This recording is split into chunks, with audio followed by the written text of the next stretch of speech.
I just thought we're heading into some vital community conversation, so let's just shake it up right off the top. That song is really dedicated to my own use of Grindr and things. You fall in love and it's fleeting.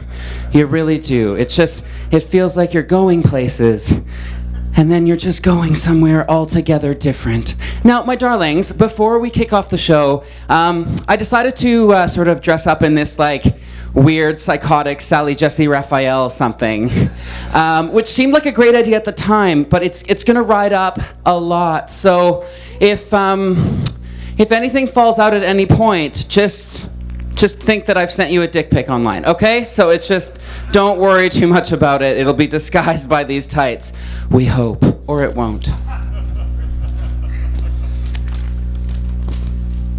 Oh, hi.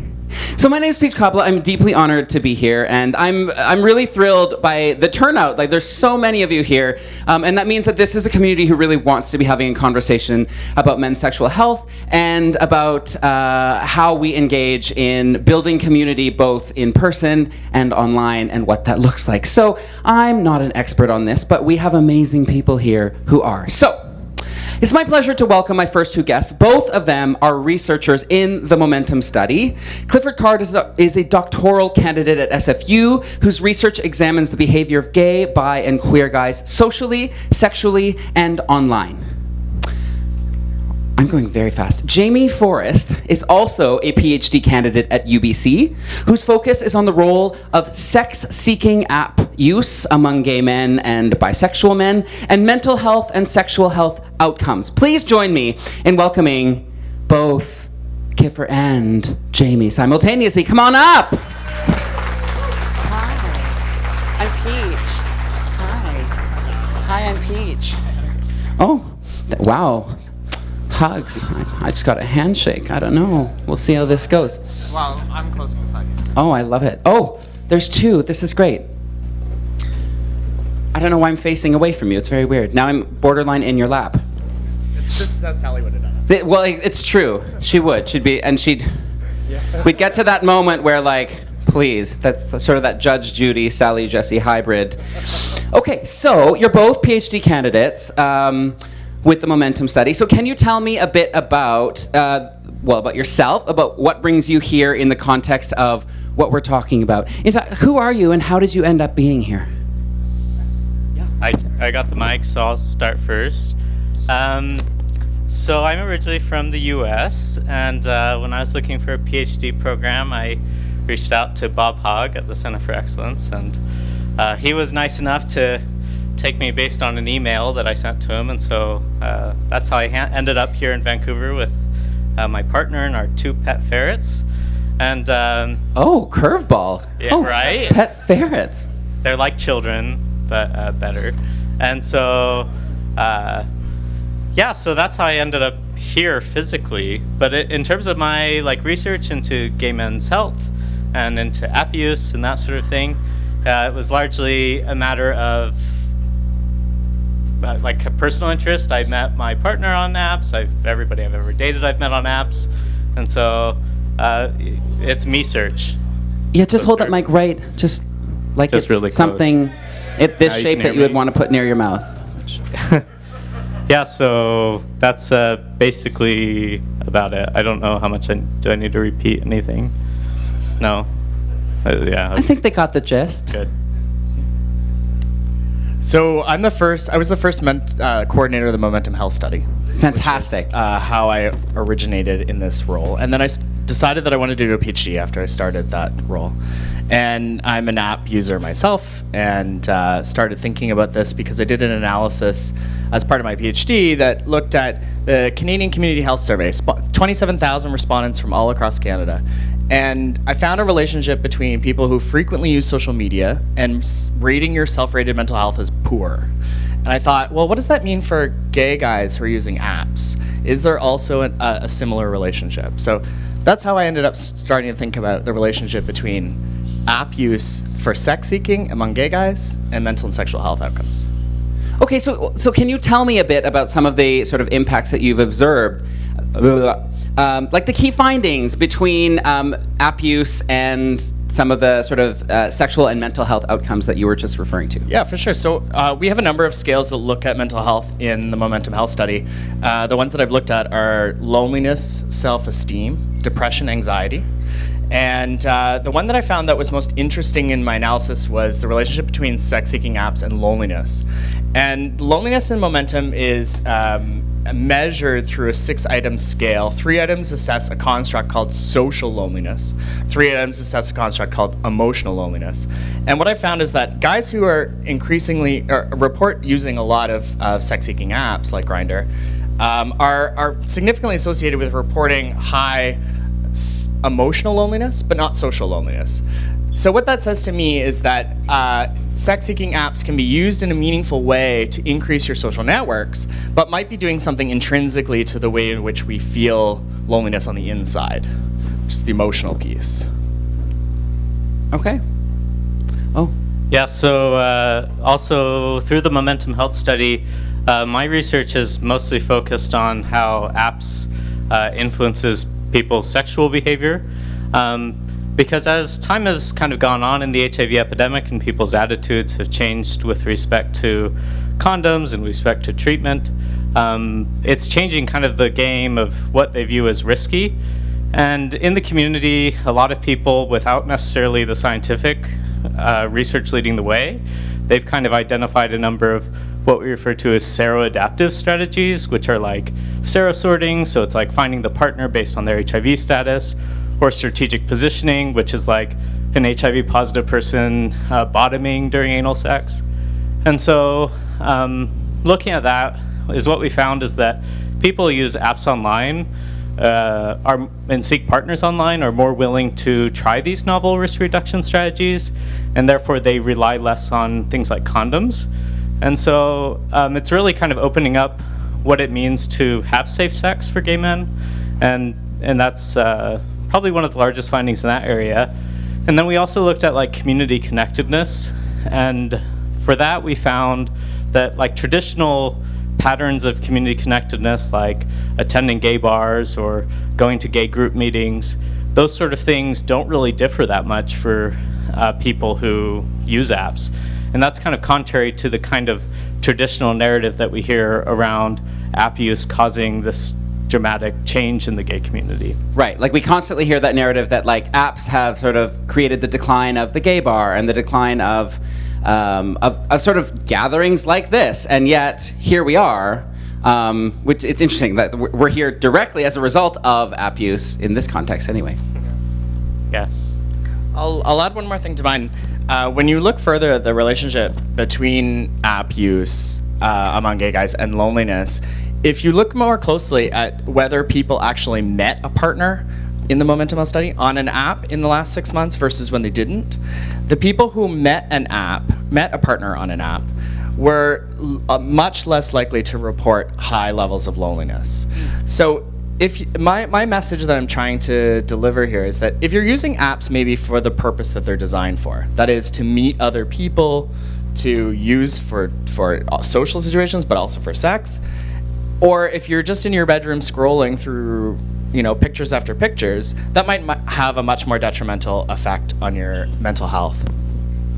Yeah, absolutely. I think one thing that emphasizes based on our work is that connecting in any particular way isn't necessarily reflective of the content of that connection. People can be going to gay bars, people can be connecting, but they can still experience both kind of mental health issues, they can still experience a sense of loneliness.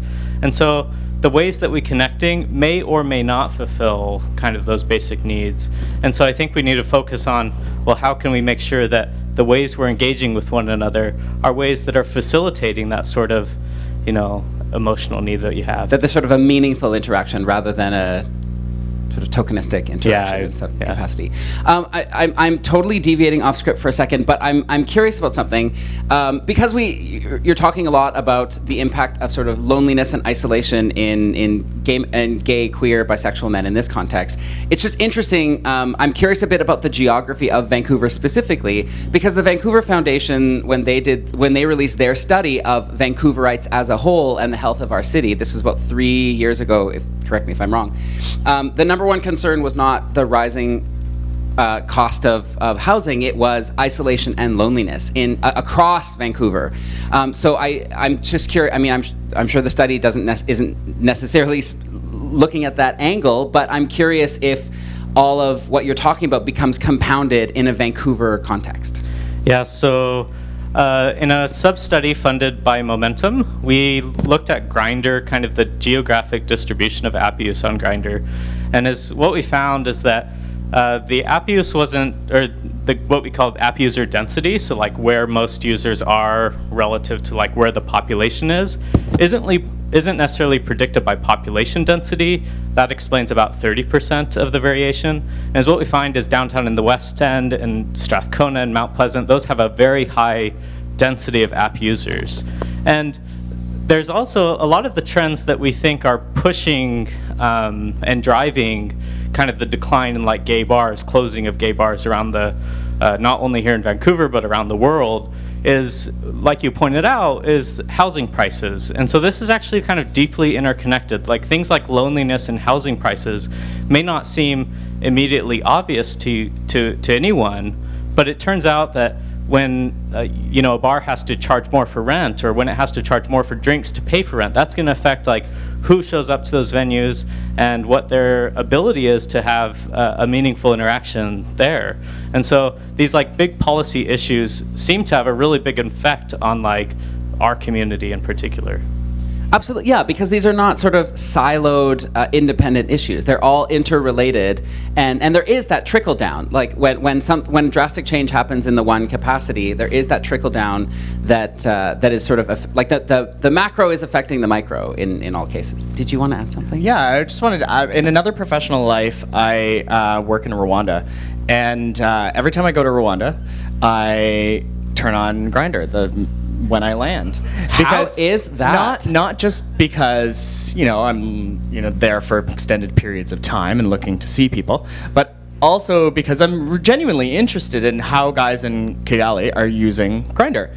And there's always lots of guys. And if I talk to anybody in the Ministry of Health that I work with, they say, oh, well, there's not really a lot of gay men here, there's no gay bars, there's not any place for them to meet, and then I'll go back to my hotel room and turn on Grindr again, and there'll be 10, 12 guys online at any given time.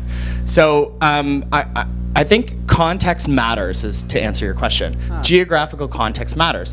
When there are spaces available for gay men, they may choose to use Grindr less and go to physical spaces. But when physical spaces don't exist, they are definitely always going to be an online need for gay men to connect. I have a question sort of for the audience, and you can decide whether you want to answer or not. But certainly, I travel a lot for work, for some drag work, but mostly for my day-to-day work. And certainly, especially when I'm traveling outside of the country, like you, Grindr is absolutely, you turn on Grindr to figure out, like, am I in a space that includes a lot of queers in my immediate vicinity, or like whether we're going to engage with the app or not. Like, I'm just curious if anyone else uses apps for that same sort of anchoring when you're outside of your home. I do. It's just show of hands if you want, or don't. But it's interesting. Like, so I think you're quite right that this has sort of become part of our grounding force when we're outside of an environment in which we immediately know sort of what the status quo is. Yeah, I guess, like, just how safe am I here, especially in a place that I've never been to before. That I've now traveled quite a bit to Rwanda, but when I was first there, asking myself the question, am I safe here? Can I be out in any way? And knowing that just to turn on Grindr and know that there are other guys that are in that city is reassuring to that. Well, and that unto itself, even just that turning on of Grindr and sort of seeing other people who have some form of familiarity in that we're part of the same club in some capacity, is sort of a micro community building act in a weird way, whether you actually engage or not. I find that fascinating. Yeah. I think you should talk more about your community connectedness, because I think that that's important here. Yeah, so do you mean like collectivism, or what do you? Yeah, so that's a deeply, this is one of my, when I did my like big thing for my doctorate, one of the big questions was, well, what is community in the first place? And I think that's a really difficult question to answer. There are these traditional kind of measures of community connectedness that research has used for, frankly, a long time that look at things like, do they go to gay bars? Do they read gay newspapers? Do they, go to gay meetings? And all those sort of things that we kind of think of as a traditional way of connectedness. And as we found that those didn't really differ. But then when you look at other things like that we could consider community, just like social interaction, and we see that like people who connect via apps and websites are actually more likely to have spend more than 50% of their social time with other gay men. In a study that we recently published, we found that like there were these two kind of groups of app users. The first group was using apps and also going to all these gay bars, going to gay clubs, and kind of connecting at all these traditional venues, had a strong social network, and so they kind of had all those things, and they made up about a third of the sample. And then another third of the sample who were also using apps, those people weren't connecting at those traditional venues. And these had a huge impact on what sort of sexual behaviors they were engaging in, whether or not they were getting HIV tested, whether they were disclosing their HIV status. And so it seems that like, when we think of like what is community, I think it's, sexuality actually tells you a lot looking at people's sexual behavior, because it tells you sort of about the norms that they have and the expectations for what to do during sex. All of that is kind of socially transmitted and socially embedded into individuals. And so when I see that sort of clustering in the ways they connect to the community and the ways they behave in bed, I think that tells me something that whatever these things are approximating, that's what community is, and that can just be like who it is you're spending your time with and how you're kind of networking with friends and family. Awesome. Gentlemen, do you have any final thoughts? Final thoughts. Sally's final thought. I feel like this is the time when you reveal my baby daddy. You are not the father. Sorry, that's more of a Maury line, but I'm just pilfering from any reference I can. Perfect. Darlings, please show your appreciation for both Kiffer and Jamie for joining us today. Yeah, I think so. It'll be great. You can just, I like having an attractive man just sort of looking at me from behind. So, darlings, I know like we're talking and there's lots of stuff happening up here, but if you're like, I really need a drink, please just get up, go to the bar. We will not be offended. And for those of you who will be watching this in the future because you're not here, this is a great moment for you to just get up, go to your kitchen, get a sensible glass of water, and stay hydrated. I mean, put vodka in it for the love of God. But, okay, we're going to move on with our next guest. So, our next guest is originally from Southside Chicago, and now he's a sociologist doing his PhD at UBC. In Chicago, Ryan worked on a community-based HIV prevention among gay men and trans women, and in Vancouver, his work focuses on sexualities and health, particularly around queer space-making. So please welcome Ryan Stillwagon. Hello, darling. I have props. You have props. I have props.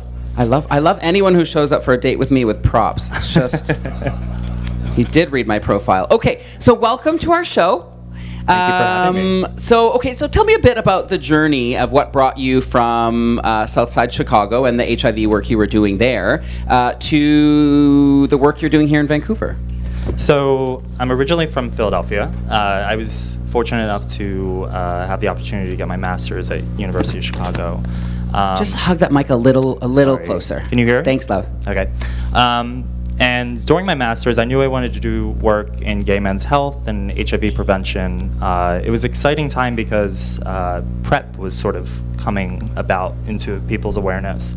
So I was interested in how people were making sense of PrEP, what associations they were making with it, and also how healthcare providers were talking about it. So I got into that work. It led me into this awesome sex-positive public health campaign targeting young black men, trans women of color, to sort of get the word out. Because the CDC, for those who don't know, released this pretty staggering statistic in 2016 saying that 1 in 2 black men who are gay will get HIV in their lifetime. 1 in 2? Yeah. So, so the epidemic is still raging among certain populations, and PrEP was just seen as something that was going to be a radical game changer. So a lot of HIV prevention organizations in Chicago and healthcare providers sort of convened together, and they were like, how do we get this message out to communities who need this? So that's sort of how I got into PrEP. And then now I'm here for my PhD. Well, we're very lucky to have you here. Okay, so you use the word queer placemaking, and I'd love for you to talk a bit about, to sort of unpack that term for us, and sort of tell us a bit about what you think. Well, talk about that term, and how you think it applies in sort of a contemporary context. So I use queer and gay pretty interchangeably. Just FYI, I know that's sometimes confusing. But queer placemaking, bars, institutions, the gayborhood, this is sort of a traditional space that has been a queer placemaking event. I think like the Kifa and Jamie, sorry, is it? Yeah, mentioned there's a decline in gayborhoods. The apps definitely have an impact on who comes to bars. But also the commodification and the commercialization of gayborhoods as cultural sites, and as straight people increasingly integrate into gayborhoods. So scholars have called sort of the era that we're in the post-gay era, where younger queers have more straight friends. Their sexual identity might not be seen as a salient feature of their the way that they make friendships. I sort of challenge that. I've been a part of or seen some of the queer pop-up events occurring in East Van and other places outside of the gayborhood, and that sort of attracted me to trying to figure out, why is this happening? What do these events afford for people? It's more marginalized queer, trans folk, people of color are able to congregate and make space for themselves that they feel safe, comfortable, and they can express themselves. So these sort of places are still relevant, are still available, yeah. And that one doesn't necessarily cancel the other out. That that there is space for parties that are sort of inclusive of a variety of sexualities in the same space, enjoying the same sort of dynamic. But it's also equally vital to still have queer-specific spaces. Absolutely, absolutely. I mean, bars and institutions definitely afford like you were saying, anchoring points for the community. People can see the rainbow flags and the sidewalks and say, this represents part of my sexual identity. But in addition to that, there are these pop-up social events occurring all across the city and outside of the city, where people, they might be dinner parties, they might be cultural events like out on screen, they might be, just sweaty queer dance parties where people are hanging out into the night, So I think those are kind of exciting placemaking moments that need to be considered in addition to the gayborhoods in this story of decline, to sort of counter decline, and also to sort of make aware that this identity is still a political identity. We still carry a part of the Stonewall riots, with us, and regardless of the increasing toleration, there's still going to be divides within the community based on age, class, race, gender expression, and so forth. But visibility itself is so political and vital, right? And so important. That it's great to have pop-up queer parties in sort of non-queer spaces, and I've run a lot of them over the years. But at the same time, there is something really magical about walking down a strip where there's pride flags and there's pink bus stops, and you think there is something there's a visual cue to anyone walking down the road that this is something else. Okay. So as a sociologist, you probably have an interesting perspective on community building in this digital age. Here we go.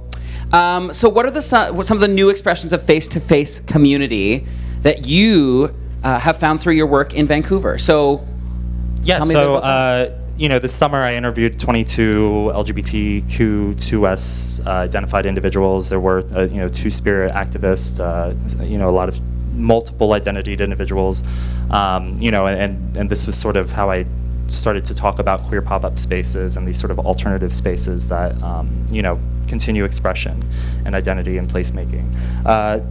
Some of the things that I saw in these spaces, one of the interviewees, gender expression beyond the binary.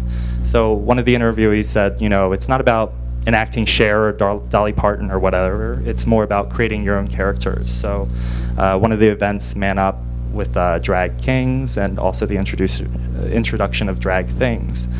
Sort of these, Rosebud? Yeah. Yes. But spaces that are grungy, gritty, that have sort of that kind of radical queer possibility within them still. So gender beyond the binary was one of the sort of expressions. I think a high proportion of diverse bodies, marginalized queers that find safe spaces, particularly people of color. So, sort of people of color only parties that sort of just allow a night to get together, with a high density, high proportion of people to say, hey, I see myself in this space. I don't have to think a couple different things as I'm going into this space on how I'm going to be perceived, so it's more of a comfort. And then finally, community agreements. In absence of a tone in a space, a tone will be set. And I think a lot of these queer pop-up parties, or the organizers particularly, do a really good job at setting the tone right as you walk in the door. So what consent looks like, acknowledging colonial appropriation of the land, so different things that sort of say, and the buddy system. So, if, do drugs, have a good time, but also know that there's somebody here that you can go to or turn to if you're having trouble with that or with consent. So I think those are sort of novel kind of things that are coming out of these places. And have apps and sort of like an online presence interacted with some of these new modes that you're discovering? Definitely Facebook. I'm sure apps are interacting. It wasn't something I was looking at specifically, but obviously I think apps have a lot to do with how people communicate. Okay, so some of these new expressions of community, like how does this contribute to the evolution of community in our city? So sexuality, gender expression, they need spaces. You need to see other people. You need that interaction. You need those contacts to sort of place yourself and figure that out. So online digital pathways to meet people, that might be one viable option to connect, but that's not going to be sufficient for how people make sense of themselves through time. You need to actually have places to congregate. And, the organizers had constantly mentioned the issues of just finding places that are both accessible, that wheelchair accessible or accessible to larger than 100 people. And there's a lot of frustration, there's a lot of burnout, so people organize. One person or one DJ mentioned the organization as waves. So, you have older queers burn out, and then younger ones sort of take the remaining, party supplies and start up a party again. Sorry, yeah. No, totally. You have answered I was the like question. in my head, yeah. But yes. And I think shrinking spaces are probably also related to that. I mean, we keep losing queer spaces. There's Right. not a lot of them. And I think also directly related to just the cost of having venues in the city. Like Yeah. the rents that the venues are paying are astronomical. And again, the trickle down that means we lose community possibilities. Yeah. But, again, I think this is an optimistic story. I think there's Absolutely. A lot going on, a lot to explore. And, to think of the neighborhood as in decline is one way, but I also think that queer placemaking is still very vibrant. Beautiful. Any final thoughts? Thank you for having me. Oh, very sweet. He's thanking me. I would like to thank you. My darlings, please join me in thanking Ryan.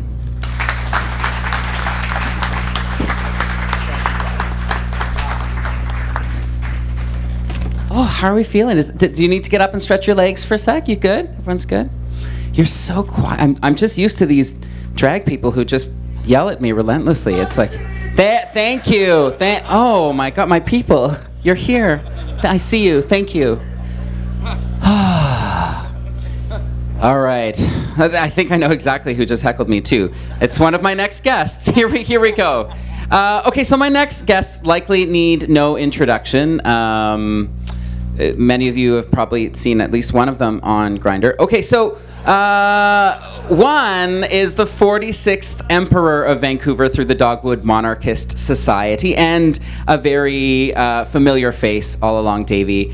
Tommy D has been sort of running and creating culture and nightlife in the city for many years. Many years. We'll card him later to find out how many. And is also a fixture of Out TV.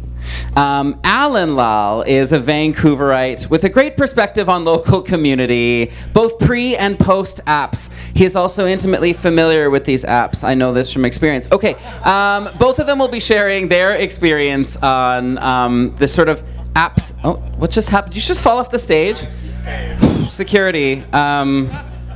Sabotage.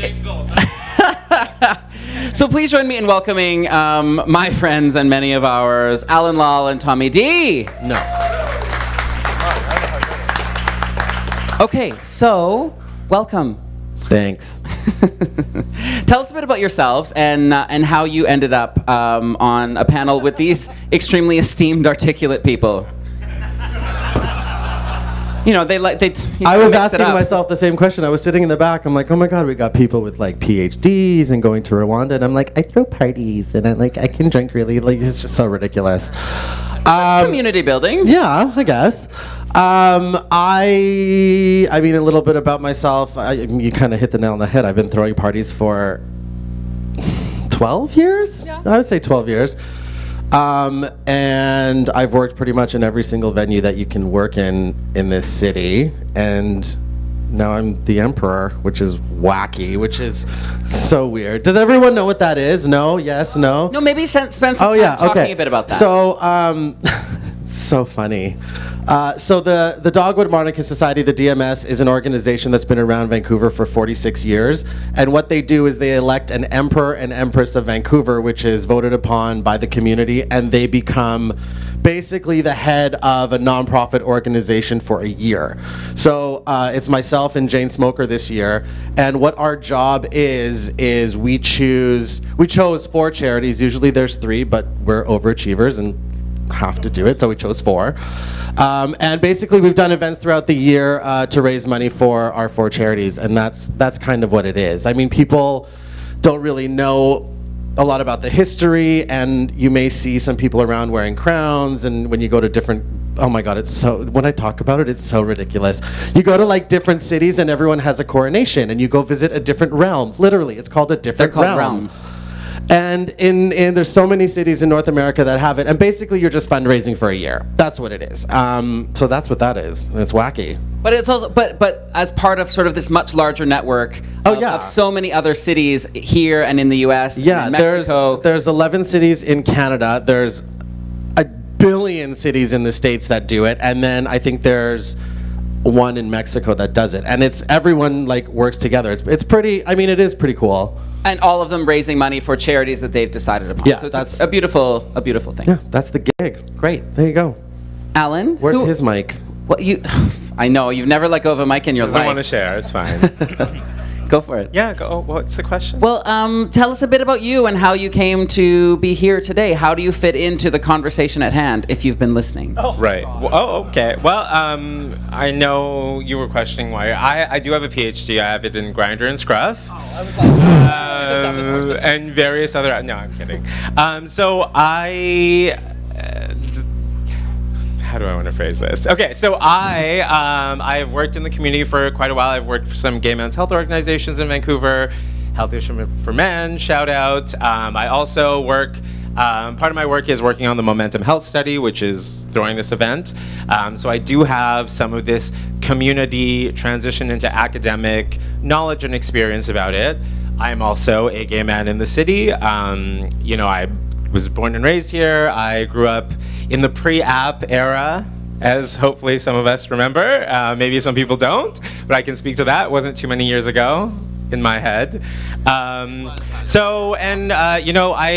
studied anthropology, which is basically studying culture in university, and I've really found our community to be the most fascinating culture, and so I've thought a lot about sort of where it was, what community building is. I'm very old school in believing in like this deep, meaningful sense of community, but have also seen how that changes with app use and new technological innovation, and so I guess I used to say, I've said uniquely positioned, but I feel like many people in this room probably can say that we've seen what gay spaces look like before the apps and what they look like now at the apps. And as a happy, person who has enjoyed the bars before and now enjoy the apps now, I have opinions. Lots of opinions. You know, at my Tuesday night show the other night, just for fun, we were an intimate group. It's 1181. It's a small space, and so just for fun, at the top of the show, I asked everyone to take their phone out and turn Grindr on, and then we spent on stage included, and we spent the entire show sending each other messages, and it was so fun because everyone was like 3 meters away, and so everyone just kept looking around like, hey. It was adorable, and I was sending messages to everyone, and they were like, who the hell? Or is this because I look a little different because I don't put my clown photo online? No. I know it's shocking, but so it was like a fun, like in-person and online community building hybrid. I loved it. I may or may not have had to check, the apps now before this event, just, for the sake of this event. Absolutely. I want to do research for the sake of research. Yeah, it's very sweet. That's good of you. That's for the greater good. So, Tommy, as one of the city's finest event promoters, can you tell us a bit about what you think, where you think the gay community here is currently sitting? What's the health of the community? Is it thriving?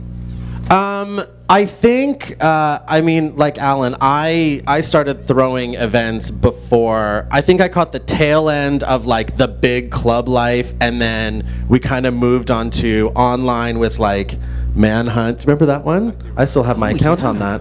And then it moved to like apps on your phone, right? Mm-hmm. And I think at first, I definitely notice a bit of a decline with the bars. I think everyone kind of notices that. You guys mentioned it before that we're losing spaces and stuff like that.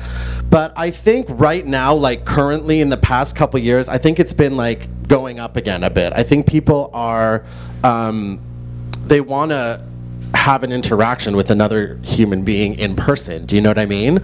But then at 3 o'clock you go online and they're all there and it's all very funny. But yeah, so I think right now, we're doing better right now. Yeah, it's fun. It's good right now. Yeah. This is good. There's so much optimism on this panel, and I love it because the world needs optimism. It's an important thing. Okay, Alan. So, what sort of changes have you noticed in the ways that that guys are meeting and interacting in contemporary society versus the pre-app era, which was sort of a bit of a different game? Right.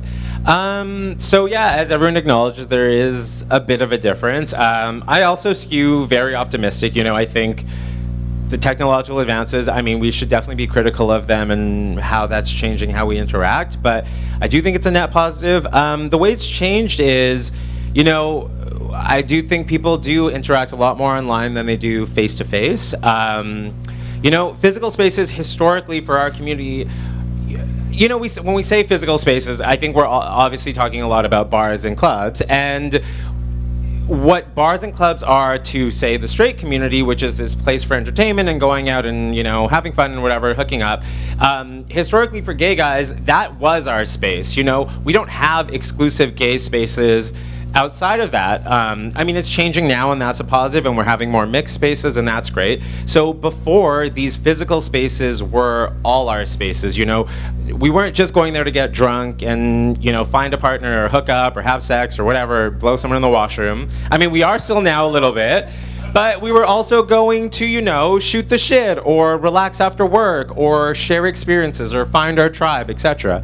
And what the apps have done is they've really become this equalizer. I think it's really privileged, and I've thought about this a lot lately, which is, a lot of people decry the apps and say it's destroying community and stuff like that. And as someone who got a fake ID at 16 so I could drive from the suburbs to downtown to go to the bar, not to hook up, but like I was alone. I wanted to make friends. To think that, you know, we decry the apps sometimes, but then to think if I was 16 and I had an app where I could just make friends or just talk to someone or just not feel alone or just not feel like the only gay person in a suburb, I would have used that. That would have been great. I didn't have that, so I did go to the gay spaces and did have a higher level of social interaction with people.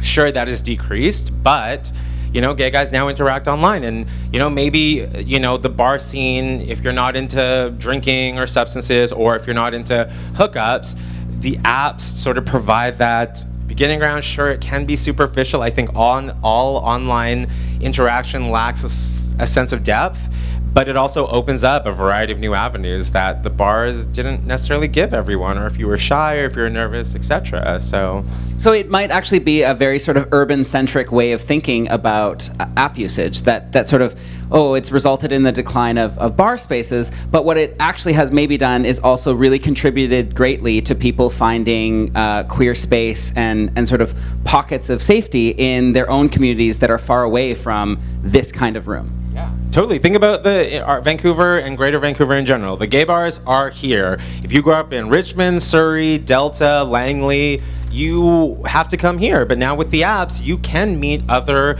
like-minded individuals, other gay people, queer people, and interact with them without having to commute or transit or do all of that. I mean, it's really opened it up for people who had less privilege or less accessibility to the downtown core.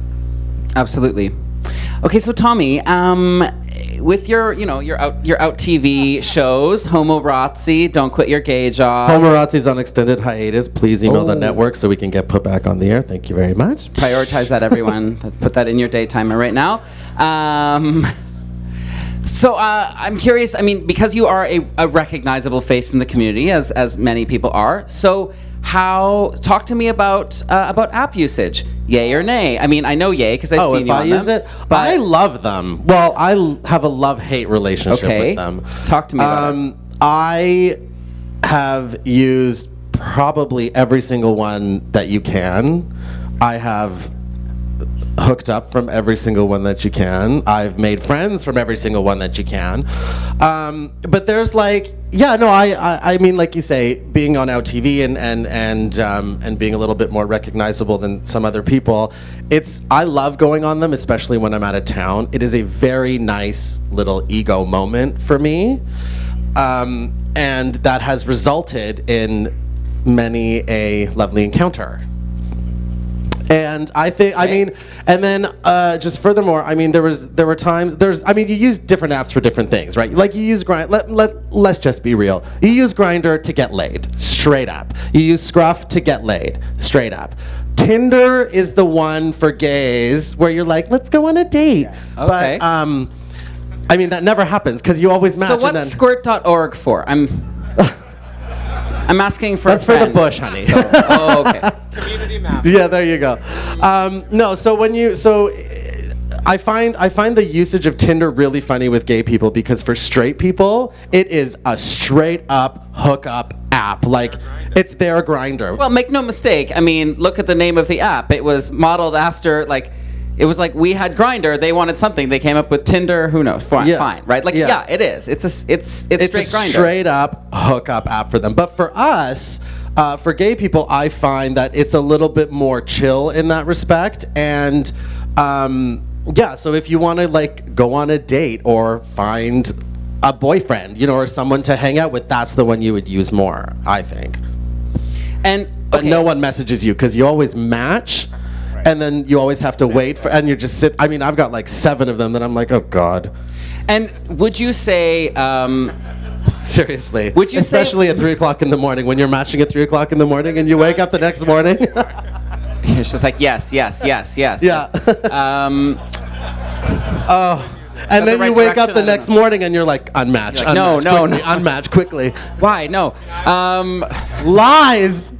Okay, so would you say that in your own life, because you do spend a lot of time in bar spaces, would you say that you are still finding dates and interactions in person, or is that all happening online nowadays? Okay, so no, for me, I prefer to meet someone in a bar when I'm not working. If I'm working in the bar, it's totally different, but my my personal favorite thing to do is a really nice little bathroom hookup moment anytime you're at a nightclub. That is my preference over hooking up online. But right? It's good. So Take at notes. the break, which stall, Tommy? Just I mean, I've picked up in every stall. Okay, No. great. Yeah, so I mean, I do meet a lot more people in the bar, you know, and that will lead into exchanging of phone numbers and then going out on a date, blah, blah, blah. So I like to do that more. I like the in-person contact. And then it's like you're on my turf. I'm very comfortable in a bar. Okay. Yeah. Alan? So I also like in-person interaction. I think, I mean, you've mentioned the 3 a.m., 2 a.m., whatever. Like, you know, you see a lot of the profiles where like, oh, just looking for dating and friends and whatever. But like, if you're up at 1 in the morning or 2 in the morning, I mean, no one's really looking for friends or dates. Like, that's not the hour for that. I mean, you could. I'm nocturnal. Maybe you're doing that, but I don't think anyone has that focus. I do prefer face-to-face. I also think, you know, we can get into the extrovert introvert argument, but I would almost argue that most people actually prefer a face-to-face. I mean, if you're using the app, the end goal eventually is to meet someone, to be face-to-face with them. And I think the anxiety with apps is sort of like, you know, I feel like many people have heard the idea that like verbal communication is so low on how you interact with people. There's body language, there's the feeling, and so when you're talking with someone online solely, I think a lot of that anxiety exists where, oh, how would I interact with them face to face? So I feel like it eventually leads there. I think apps are a good starting point, maybe if it's you're feeling intimidated at the bar or whatever. But you know, even if you think about a Grindr date or whatever, sure, barring the 2:30, 3 a.m. hookup, say you're messaging someone, you know, after work and then you want to go have a drink with them. You're going somewhere to have a drink with them, and sure, you could go to gay spaces, but if you want to feel comfortable about being, you know, 2 men on a date or whatever, it sometimes feels safer, just less anxiety to be in a gay space. So we may not be going there solely to just like live the gay space fantasy, but if I'm hooking or meeting someone on Grindr, hooking up, whatever, maybe you want to drink before, get relaxed, you would go to a gay space. You know, they're still there. And, you know, the argument about gay spaces closing, I can't remember which one of you mentioned it about, you know, rising costs in cities, etc. I think that speaks to it a lot, because I think a lot of gay guys at the end of the day do want to be face to face, or the parties you throw, you know, the drag queens who come out. So many people love RuPaul's Drag Race, and, you know, you have a queen. I don't want to watch a Facebook Live video of, you know, Shea Coulee. I want to see her in front of me and do all that. So, you know, the spaces, I think even in the world of apps, the spaces are still important. But yeah, my preference also is face-to-face, and I think the apps are the, you know, the connector between the face-to-face, and Yeah. it just makes it easier. Beautiful. Final thoughts, Tommy. Oh, I do have I have two. He always does. I mean, just you know, extending what he was saying about like the talking online with someone and thinking you have a connect. That's so dangerous. It's happened to me probably about 3 or 4 times where you will meet someone online and you'll talk for 2 weeks and you're in love. And then the next thing you like, I can tell if I'm going to be into someone within 30 seconds of meeting them face to face. So that's the thing. You have to be face to face. That's why, I mean, it's just better for me. It's always better to meet face to face. And I think a lot more people are doing that again, and they like it more. And plus, like the chase in a bar is so exciting. It's so exciting and so fun, and I recommend everyone do it.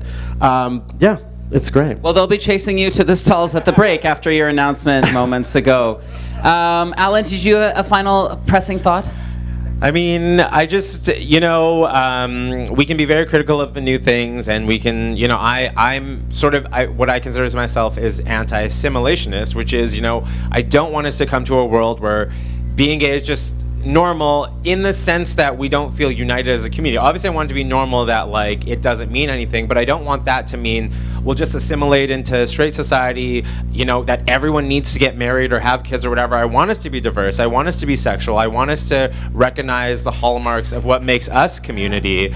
And I think as we're critical of the apps and whatever, we just need to hold true to that. Like, we know who we are as a community. I think we're in the growing pains phase of what new technologies are for us. We'll figure it out.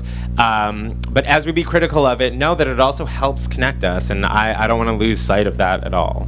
That is the most beautiful thought for us to leave on. No, truly, like thank you. I believe we're heading into a break, but can we thank all of our panelists? And we're gonna have time to sort of have much more discussion and all of audience thoughts. I'm gonna go around and get your thoughts. But in the meantime, I believe we're taking a quick break. Well, thank you so much to all of you. We're just going to take a quick 5-minute break, stretch your legs, grab a snack. There's lots back there. Please eat, or I will have to take it all home. I don't object to that, but I would rather not because I have a small fridge. Okay, so please grab some snacks. For those of you who are standing, there's still some empty seats here, and you can come sit with me at the booth too if you want, because I'm lonely. Baby. I know. Stall two. Tommy on the couch. Okay, seriously though, seriously. So please find a seat if you want one. And I just want to let you know, I know there's some guys here who are in the Momentum Study, or some guys who are interested in being in the Momentum Study. So we are still recruiting, and if you've got vouchers here, please try to mingle. There'll be some time to mingle later on. You might be able to hand off a voucher to somebody else. And if you are not able to get a voucher by the end of the night and you still want to participate, come talk to me and we can get you into the study. You get $50 for participating, and I think it's a great way to get paid to get tested if you're going to do it anyway.